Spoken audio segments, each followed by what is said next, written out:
سلام، به یه مینی ولاگ از چنل من خوش اومدید. چون خیلی از من سوال کردن، سعی کردم تجربه خودم از سفر به آفریقای جنوبی براتون به اشتراک بذارم.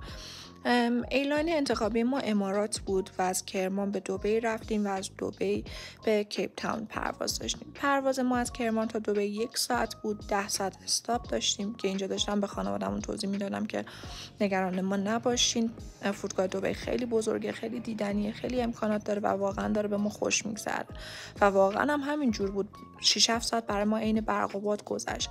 بعد از حدود 6 7 ساعت گیت ما مشخص شد و ما می‌رسیم ترمینال جابجا کنیم که با مترو خود فرودگاه جابجا شدیم. یه امکانات جالبی که داشت، آب گرم به صورت رایگان بود که ما یه نسکافه درست کردیم خوردیم و واقعا شارژ شدیم.